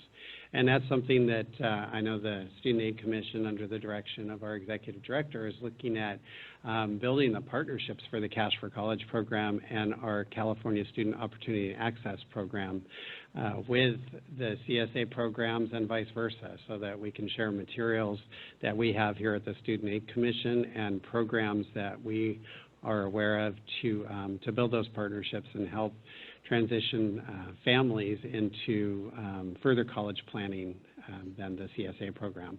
We know that with the CSAs and with families that start accounts, they're going to start thinking about college planning earlier, and that's what we want to encourage. Okay. There's another, let's see, where are we now? Time check, it's about 12:30, and I just want to let everybody know we still have a little bit to go through, but there is a question that came up in our conversation with the CSA folks, and talked about, and I'm not quite sure how to address this. I wonder if the council would consider adding some language regarding contract commitment in the event of pandemics such as the COVID-19. And also wildfires was mentioned as well. It would be helpful information for the programs to follow if their program gets impacted and effects of the contractual agreement. So something to consider that has been an issue. Okay. Okay, I don't see other council questions or comments. Linda, is that the final slide for this portion? Okay. Yes, it is. So I would ask the Chair Perry, this isn't an action item, but would you like to entertain some of the public comments at this time? So I don't see member comments at the moment. Yes. We aren't, I can see some public comment in the chat. I don't know if you have, if you're hoping to unmute people or let them be on camera. In this meeting, what is the process you want to use for public comment? I think they do have the opportunity to unmute and make comments, and if people would like to show that, use their video, that's fine. I think that'll work. So we can do that. If you want to set aside a certain amount of time, we can do that too. I don't think there's going to, based on the ones in the chat, they're kind of the ones that we talked about the other day. So I think we could have them voice their comments if that would be acceptable. I think that would be best. Okay. So I would say the first one I see is from Amanda Feinstein. Hi, thank you. Hi, my name is Amanda Feinstein. I'm with the Oakland Promise program in Oakland, California, the director of the Brilliant Baby program. We also have a kindergarten to college program. My colleague Vintrin runs that. He's on the Zoom. I wanted to first just say thank you. This is a super exciting moment. I've personally been involved in the CSA and asset building fields for almost 20 years, and it's very exciting that the state of California, the legislature, the governor, the CSAC is making this powerful investment in college savings account programs, both at the local level and then the investment at scholar share. I wanted just to say a couple of things. You know, clearly there's a desire from the legislature to continue to build statewide additional new local programs, and hence the kind of really naming a significant goal for investment in new programs. And that is a really positive thing. It also, I just want to make a bit of a kind of a plug for a bigger picture than just new. I think with $10 million and a 16-month window to spend that, and with there being maybe 10 existing programs in the state and a pipeline of new programs that I'm not fully aware of, there is this opportunity, frankly, for CSAC to build the capacity of all of the programs at the state with these resources. And I would sort of be excited for the opportunity to think strategically with the whole portfolio about both sustaining what started, because it doesn't sustain without resources, as well as building new programming, and then also partnering with the CSA Coalition, of which I'm a member of the steering committee, in our mission, which is to build the capacity of all the programs, expand CSA programs in the state. So we're quite aligned already in the work that we do among ourselves as a coalition, and the potential for the state to play a leadership role is very exciting.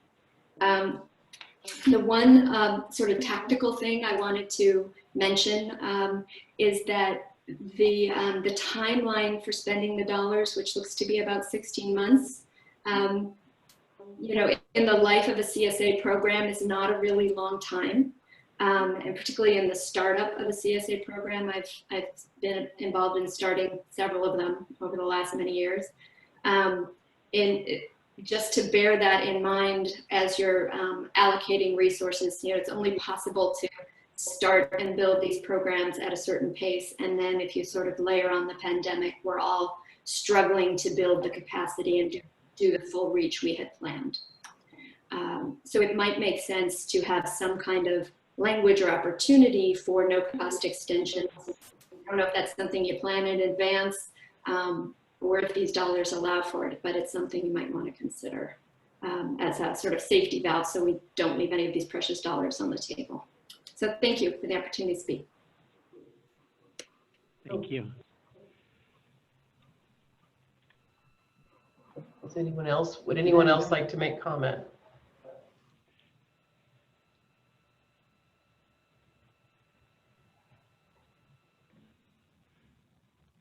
I don't see other hands raised or more comments in the chat. Possibly Carol Lee. Hi, this is Carol Lay. I'm with the San Francisco Kindergarten to College program. A few things that we noticed in the RFA and just want to get some clarification and maybe put some thoughts. One is, this is great. We're thrilled about this. And think about expansion. The RFA states age 0 through 10, and our program is already going up to 10th grade. And so we'd like to know or understand, is the intent really only for students up to grade 5, age 10? And can we actually expand on this and use funds for the students we already have in our program? We opened the program and we started when they're young in kindergarten, age 5. But are we saying we are not allowed to use the funds for expansion? And going along with supporting Amanda's comments, really is the length of time that we can spend this in the 1 year. And to think about expanding the use of the funds, since we do have kids that are in high school now, to be able to collaborate and to support other things that the Student Aid Commission is trying to do, as in FAFSA completion. Our students will soon be able to complete the FAFSA in another 2 years. Can we do some things that the funds could be used with our CSA program and in support of that college-going culture, avoiding loans, student debt efforts and things, and other activities that we could really expand our program. So we'd like to throw that out there. Are there ways that we can use the funds to expand the programs, to collaborate and support other programs?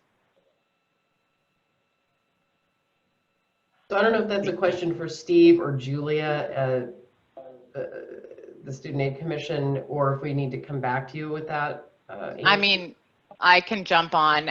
The statute's very specific on the use of the funds. So in order to expand the use beyond what is in statute, and the RFA really reflects in what it describes as use, what the statute limits use to. So that would require a statutory change or some sort of expansion in budget trailer bill language, something like that, that would allow other uses. That's not something that's discretionary on the behalf of CSAC or the council. Thank you. Looks like Council Member Markov has her hand up. Yeah, actually, I did want to ask Julie, you said it's very specific in the statute what the money can be used for. However, I guess one of the things I noticed in the RFA is that the section on allowable activities and costs is extremely general. Just sort of says that they're going to be reviewed and deemed allowable or not allowable. So there isn't much detail about what is an allowable cost. So if the statute is very specific, it would be helpful to put more specifics into here so that applicants would have a better sense of what they could put in their budget. Well, I guess I should qualify that because those terms are subjective. So it says, for example, that a program has to primarily target children who are in age 0 to 10 years of age. Seek the grant to establish a local, this is for a new program. In the existing one, it says, have a local savings account program in operation or under development that primarily targets children who are 0 to 10 years of age.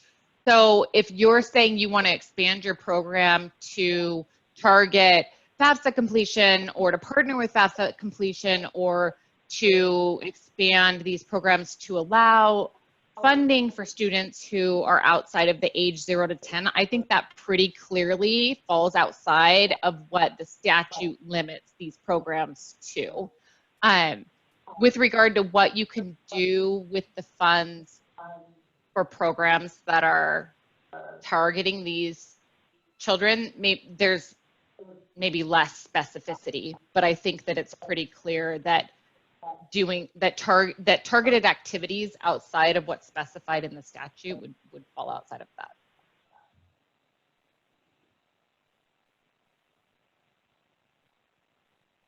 Okay, looks like we do have another question or comment from Member Corbin. Hi there. I was hoping we could circle back at some point to talk about outcomes and how we'll be measuring outcomes. I was wondering if that was something that CSAC has outlined or if that's something that the council will be weighing in on.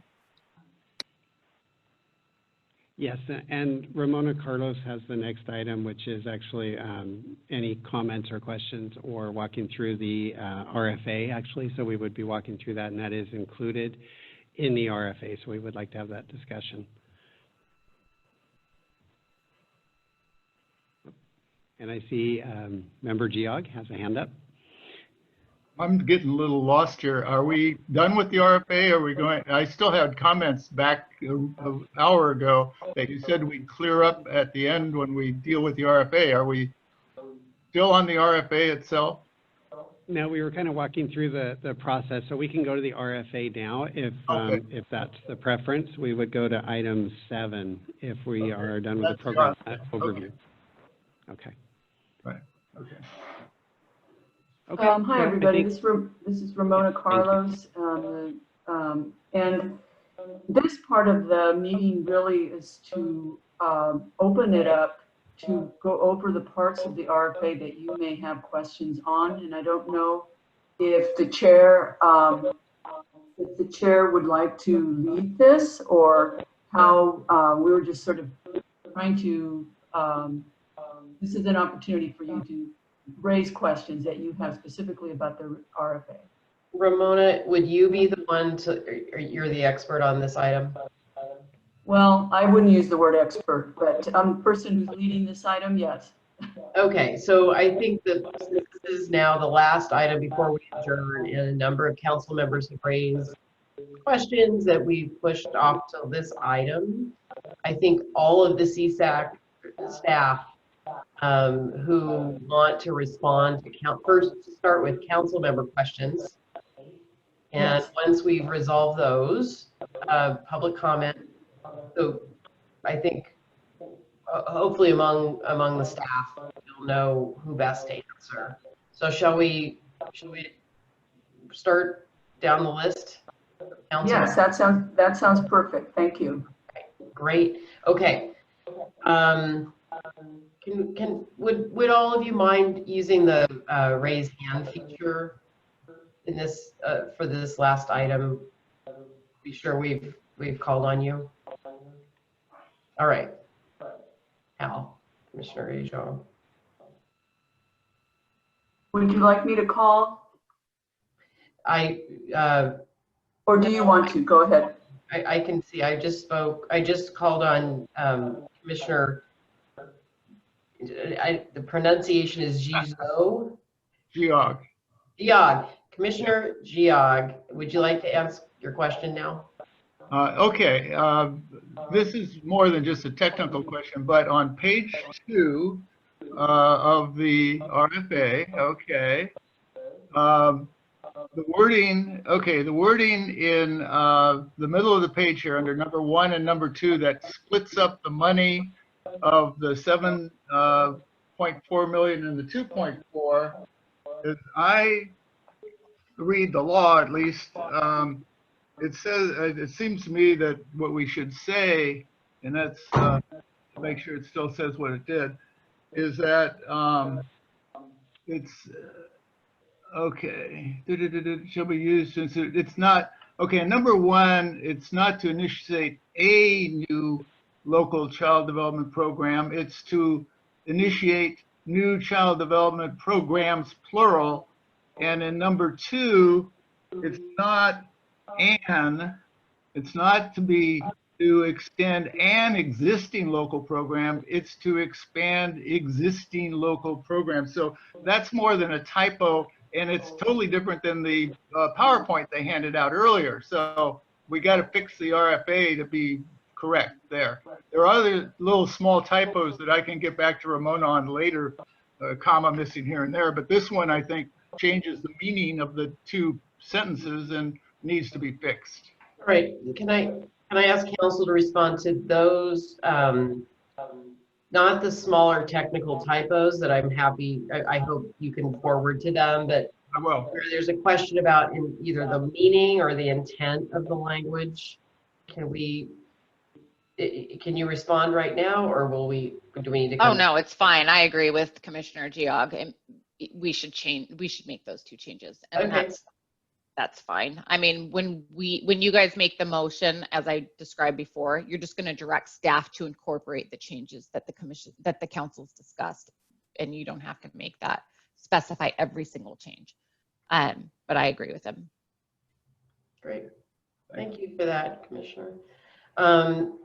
We have Linda English with her hand up. Hi, thank you, Chair.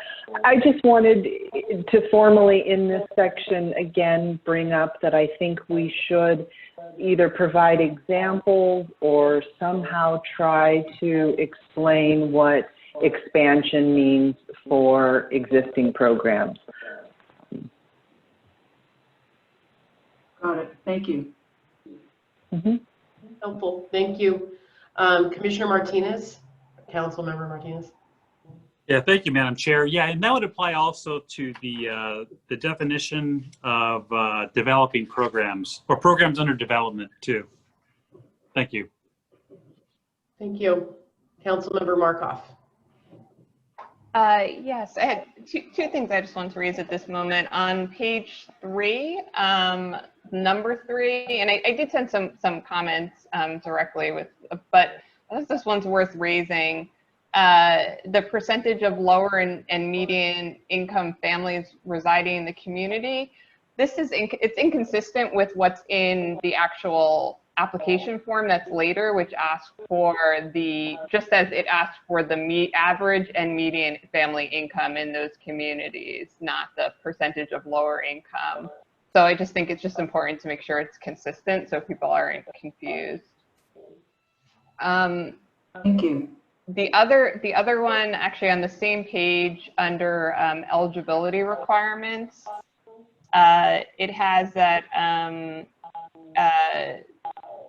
it says that applicants have to be collaborating on a comprehensive citywide or regional. I just wanted to clarify if that's something that's in the statute or not, because there are some programs that are focused on a particular community within a city and not necessarily an entire city, and I didn't know if those would be eligible or not, and whether that's something that could be changed or if that's something that's set in statute. I'm sorry, were you referring to number 5 on that? Sorry, no, if you scroll down further on the page to section B. Oh, okay, section B. Oh, sorry, I guess maybe it is on a different page. I thought it was on page 3. Go back up to page 3. It's there. There we go, capital letter B. Oh, I see. It says in the first sentence, it talks about how they have to be working on a comprehensive citywide or regional program. And I was just wondering if programs that serve like a particular community or particular schools within a city would be eligible, or do they truly have to be citywide? I would recommend that they not have to be citywide, but I didn't know if that's something that's in statute. Thank you. Something that we struggled with a little bit, and does the or regional, does that settle that so it doesn't have to be citywide or regional child savings account programs? I guess I would interpret regional as a larger area than a city, but that could just be my interpretation.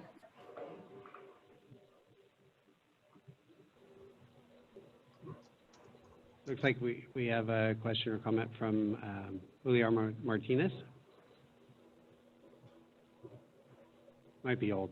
We already asked it, I believe. Okay. And I don't see any other hands up from council members at this time or the public. But before we invite the public to comment, I want to make sure every council member has had a chance to ask questions about the RFA. Oh, Councilmember Corwin. I noticed on page 3, part of the plan is to establish a college-going culture, which is a rather amorphous term. So I'm just wondering what that entails and if there's anything for people to reference towards. And then the other point, just circling back to the comment I made about outcomes and metrics, I think it's on page 8. I believe that the deliverables in the report are what the CSAC is envisioning as the metrics for measuring success. And I'm just struck by how challenging it is to measure this project is really designed for long-term outcomes, and the challenge of measuring what could potentially be really impactful in the long term in such a short period of time. So I'm wondering if it's worth capturing something more qualitative, thinking about people's hopes and aspirations and how they are thinking forward to the future, and if there's maybe any thought about partnering with another organization to come back and assess the outcomes in the long term.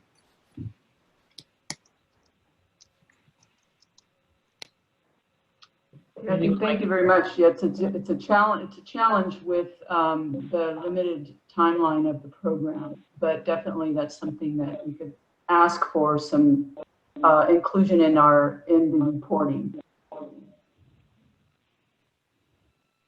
Thanks. So council, we have a few people waiting. Councilmember Clancy, and then Kantrovitz and Markov. Those are the 3 I'm tracking. So let's start with Clancy.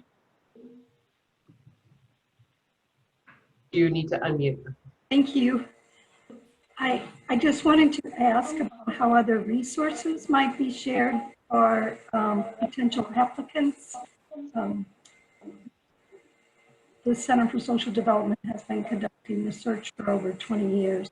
And we have a number of briefs that would relate to program development. Thank you. Thank you. Council Member Kantrowitz.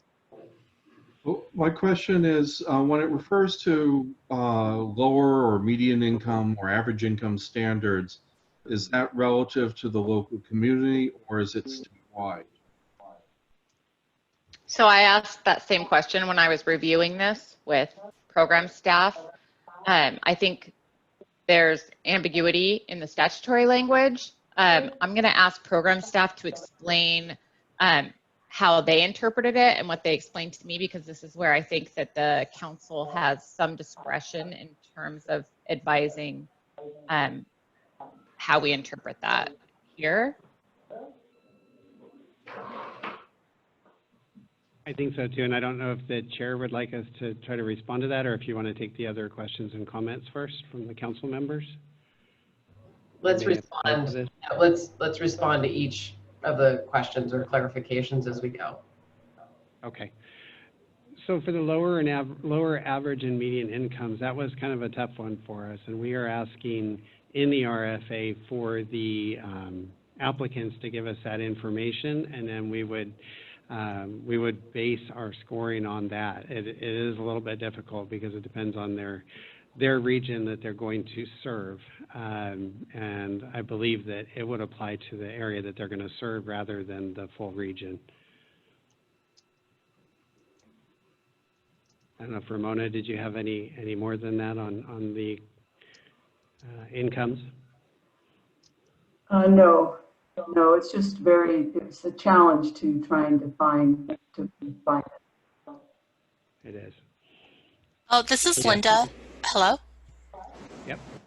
This is Linda. A question, well, a conversation that our PASD has been discussing was regarding income levels discrepancy. So if you're in the Bay Area, obviously the average or medium incomes are going to be higher than those living in the Valley. So how do we, when we're trying to prioritize this list of qualified applicants, how do we make it the process equitable? And so that's one of the questions that we want to raise to the CSA to see if anyone has ideas. I'd like to comment on that. The California Department of Finance, as well as the California Department of Education, as well as U.S. Census data can all be used, because one of the primary measurements is free and reduced meal, lunch program data, and college going rate data as well, which is all found on those three assets. Right, but I just like, if you look at item 1, where you are already utilizing the college, the free reduced lunch data that's available by the state, but I don't think that we can use the same data to apply to the lower average medium incomes. That is found in the California Department of Finance data and in U.S. Census data. And that is what the FDIC uses. They also use low and median or moderate income measurements. So that data is, with that definition, is pretty generally available. Thanks, Patty. I think a question would be if we were to have a San Francisco, let's say, so currently we have San Francisco as a grantee for the Air Kid Counts program, and then also United Way, which is based in Sacramento. So let's just say hypothetically that they are applying to tap into the $2.4 million for existing programs. Now, because the average and median incomes for families in Sacramento is lower than that in San Francisco, are we going to prioritize Sacramento program higher than San Francisco? Given the fact that San Francisco does have a higher cost of living.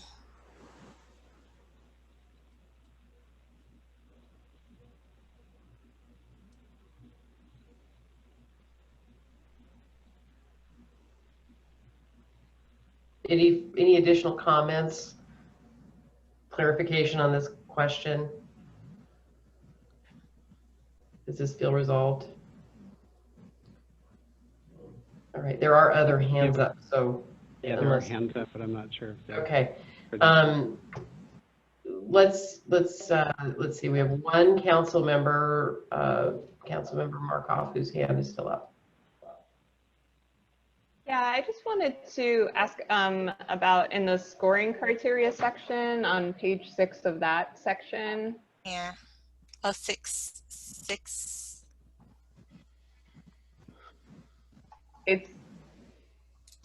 It's the other, there's the numbering restarts in the scoring rubric. Oh, yeah, so it's page 6 in that section. So on for one of the scoring criteria, which is number E, is the higher total of funds saved for the local program, which I'm assuming is a little unclear in the wording, but I was assuming that meant amount saved in like children's accounts. Actually, let me just clarify that part first before saying the second part of my comment. Is that correct?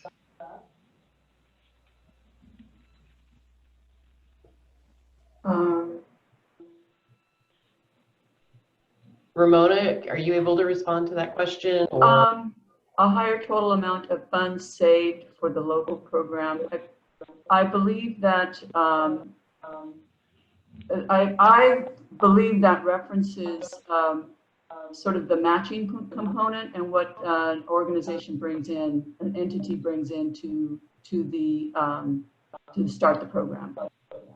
But that would overlap with D then, which is higher amount of funding secured through local commitments. So it's unclear how E is different. That's why I thought maybe it referred to the amount that was saved in the account, so that would be different. But if it doesn't, if it refers to the money that they have committed for funding, then I don't think it would be necessary because D already addresses that. Yeah, thank you. I think we'll just need to clarify that. I don't have any additional information right now. Okay. Yeah, that's directly out of the statute. Okay. So I think but I it can would be. See, and I'm sorry for interrupting, but I know that one of the criteria is, you know, those programs that agree or intend to start each account with $100 minimum. And so for each account, and so I don't know if that E is probably in reference to if some programs say, well, our incentive is going to be, you know, $25 matching, which is not, you know, which is a great incentive. And if that in fact would be compared to somebody who says, we are going to start at $100 per child. So that program would get additional points, so to speak. Yeah, I just wanted to, I thought originally when I read it that it meant like the total aggregate amount saved in accounts. And I just wanted to make sure if it was that it should be divided by the number of participants when it's being evaluated. Because it doesn't mention that it would be divided by the number of participants. So obviously a program with 40,000 kids enrolled would have a higher total saved than a program with 4,000 kids enrolled. So to be a fair comparison, it would need to be divided by the number of kids, but I think there's still some question about what it means that would need to be clarified first. So that's for my comment. Mm-hmm. Okay, thank you. Councilmember Ajose.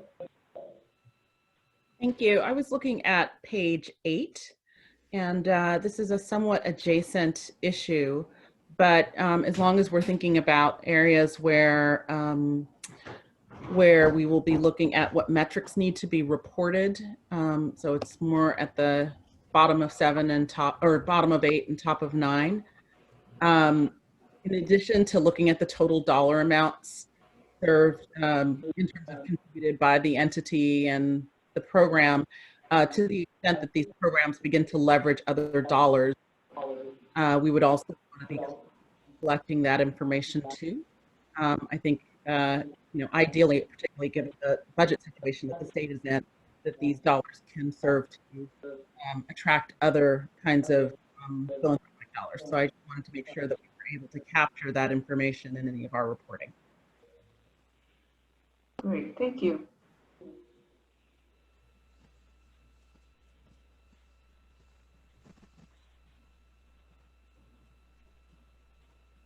I don't see any other council member hands up. I will move to public comment unless, and that doesn't mean you can't also ask another question. But since I don't see any of you. I'm sorry, Chris. Oh, hi, you were able to get through. Hello.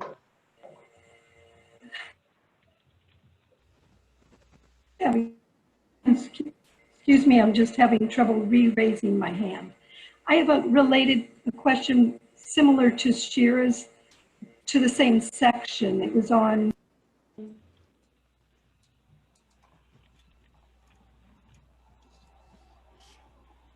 regarding the scoring.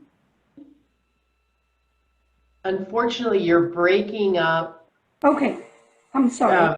Would you like to type your question into the chat? I switched to the doc and my mute went on. I apologize. So it's the last in the scoring question about the $100 minimum. It's a combination of initial deposit and other incentives. And I recall from the SEED national demonstration that was 12 sites throughout the country that started in 2003, that the Ford Foundation was funding a similar objective, but the sites that had incentive payments didn't spend all their money. The sites that had initial deposits only did, but if there was a combination, say matching grant or attendance at some kind of activity, then a lot of the participants didn't meet those requirements, and there was a huge amount of money that was left over at the end. So I was wondering if the legislation contemplates what happens if those funds aren't used, if it's incentive dollars.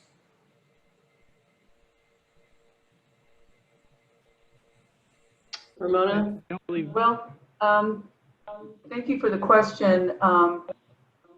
A similar question has been raised with some of our existing Every Kid Counts programs, because, and this we kind of touched a little bit earlier about if there, and this would be a decision by the council, there should be, I think, or we have to check with Julia, there should be some language about if there are extenuating circumstances that result in the funds not being used within the time frame, because for some emergencies, for example, or for some other reason, that's something that has been, we've been asked that by current program, some of our current programs, but I think that's something that the council, I think, could direct us in terms of if it passes, if it's legal, if it falls within the legal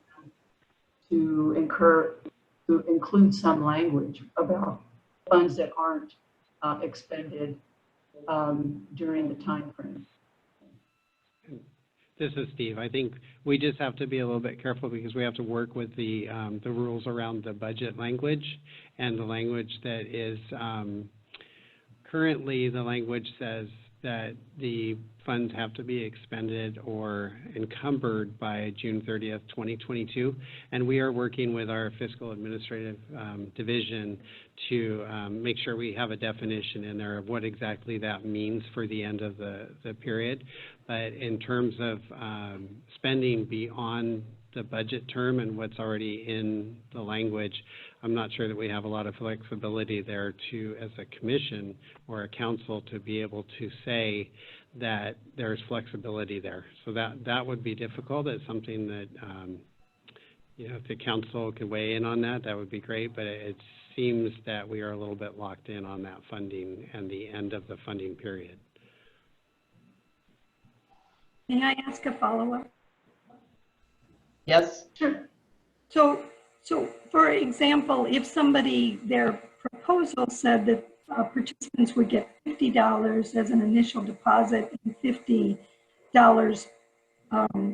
available for a savings match, but what family didn't save, then that means half of the money that was allocated, if a number of the families didn't save, then half of that money would not be used because it would be budgeted for incentives. So I just wanted to clarify and what would happen if that money wasn't sent and if it wasn't spent, it was a large amount, which is what happened in seed. So I just want to put that on the table. Thank you.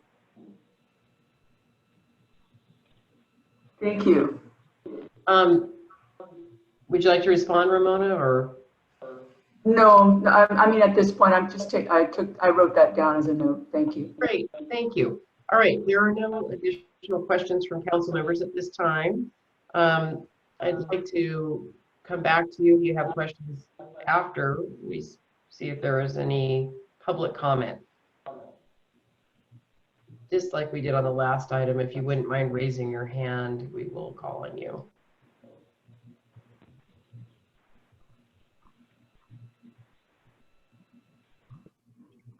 Raising my hand. All right, Amanda Feinstein. Sorry.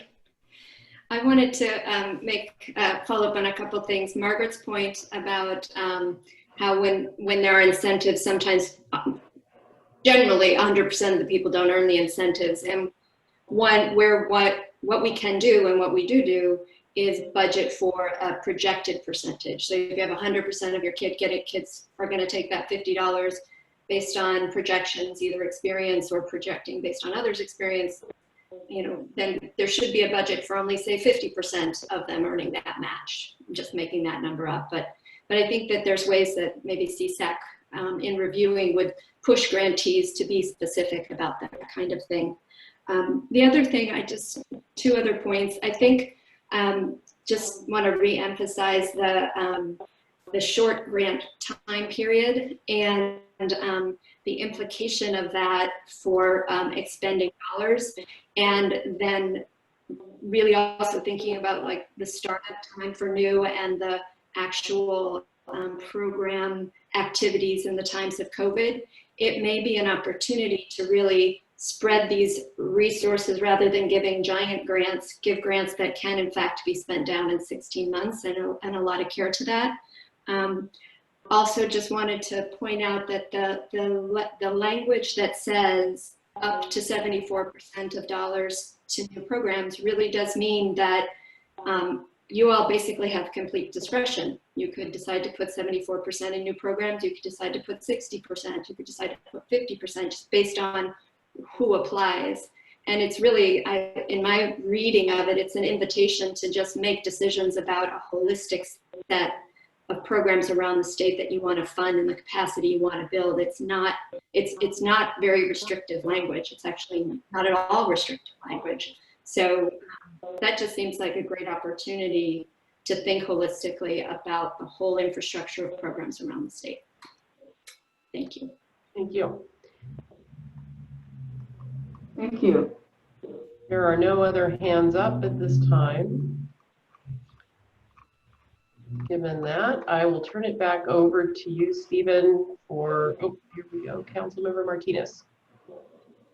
Thank you, Madam Chair. You know, I just have one more comment and maybe a suggestion if possible, and that is, if I was going back to page 5 when we discuss technical assistance, I know that Prosperity Now does a lot of great work and produces a lot of reports and provides, you know, nonprofits and local governments great guidance, and have been doing it for quite some time. But I'm wondering if we're open to expanding that, because, you know, Scholarshare 529 has been doing this for a long time too. But of course, you know, we're a 529 plan, and that's really what we specialize in. But as you know, in the past, you know, 4 or 5 years, we've really expanded our footprint in the CSA space, and that we now offer we have a toolkit, for folks that want to open up CSA programs utilizing Scholarship 529. But we also have other, incentives that we provide, all families, but, that also apply to CSA programs. When we offer promotional, campaigns like, open an account for College Savings Day or the holidays, where we actually offer financial incentives. And these would actually be applied to most, CSA programs as well, right? And so I'm wondering if the commission would be open to perhaps including our information on there, which also includes, tips and advice on how to open a CSA account. But of course, involving around Scholarship 529. But ultimately, at one point, we're also going to have, a website, a dedicated website to the CalKids program, which I think we would love to have on there as well. And so I'm wondering if the commission or this body would be open to doing that. Would anyone like to respond to that question? Stephen or Ramon? I think that's a great idea, and I think that the goal is to be as inclusive as we can be in terms of providing guidance and assistance to prospective applicants. So thank you very much. Great, thank you. Okay, Councilmember Kantrowitz. I like Councilmember Martinez's proposal, but I think it would also be helpful if the CSAs were, as part of their proposals, to articulate how they differ from a 529 plan. For example, one strength of some CSA programs is that they have a storefront, whereas direct sold 529 plans don't. So that would also, maybe not part of the scoring metric, but it would be helpful to understand what the specific advantages are of the CSAs. Great, thank you. Councilmember Garcia. Yes, thank you. I've been listening to all these comments, and there are a lot of really great questions and creative ideas and how we can leverage this investment across the state in establishing that infrastructure. And I would like to propose that we have another meeting of this council to talk about various ways that we can come back and do an environmental scan. The staff can start with an environmental scan of all these various resources that would be helpful for existing programs and new programs that will be established as a result of these new funds. And how to provide those connection points, because I think that's where the Student Aid Commission can be helpful in providing resources that are in sync with ScholarShare and a lot of the other programs that many of you are affiliated with, and that we should probably spend some focused time once we get beyond the specifics and the technical issues that were raised today on the RFA. We need to get that taken care of. But then we talk about how do we utilize the resources on this council to really support the organizations around the state that are trying to expand these efforts. And so I think another conversation devoted to that and the role of this council in terms of the follow-up guidance we can provide to grantees would be helpful. Great, thank you. I'm reading a comment in the chat that is from someone representing a school district who's interested in applying. They have lots of questions and they're wondering if they should save those for the technical assistance process or ask them now. I think that's specifically what the technical assistance process is designed for. So it seems like it would be appropriate for that. And whether or not the council determines if they want to participate in that technical assistance workshop that happens that's tentatively scheduled right now would be another question, but that seems like a technical Very process. good. There are still 2 hands up from council members, but I just called on you, so I have a feeling you just haven't put your hand down yet.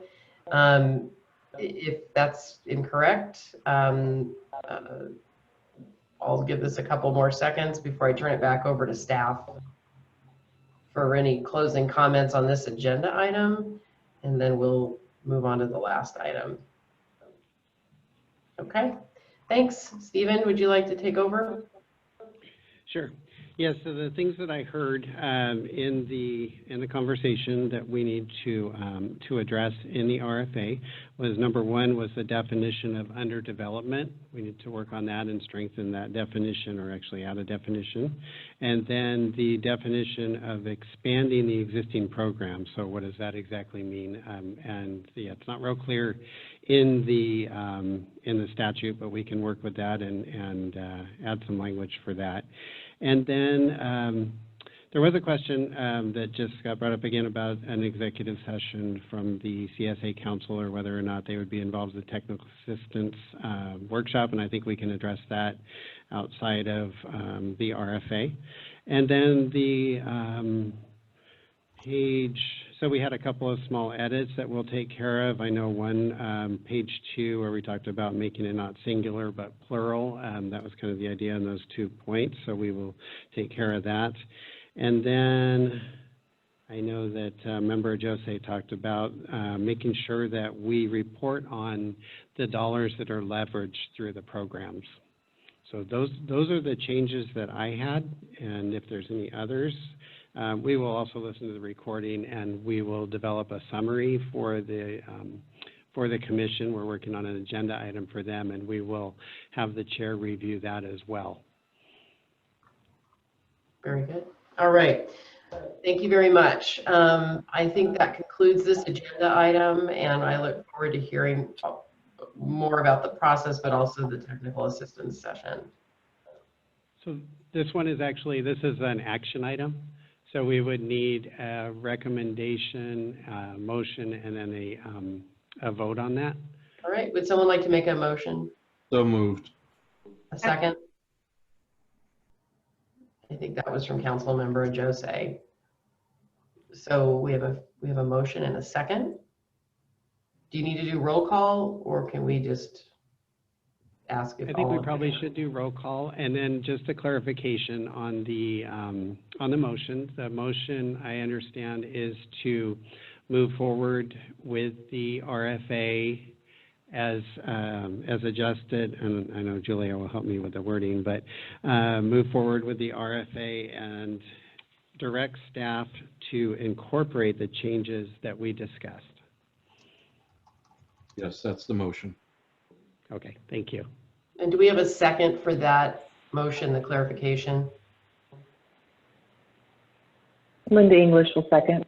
Thank you for that. Okay, we now have a motion and a second. Steve, you'll have to do roll call because I don't have the full list.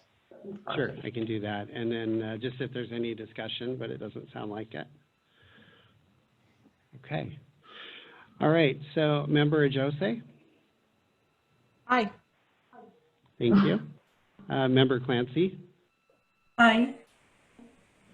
And Councilmember Corwin, are you still on? Aye. Still here. Aye. Thank you. And then Councilmember English? Aye.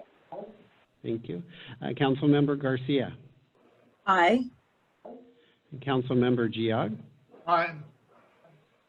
Councilmember Kantrowitz? Aye. And Councilmember Markoff? Aye. Councilmember Martinez? Aye. And Chair Perry? Aye. Thank you.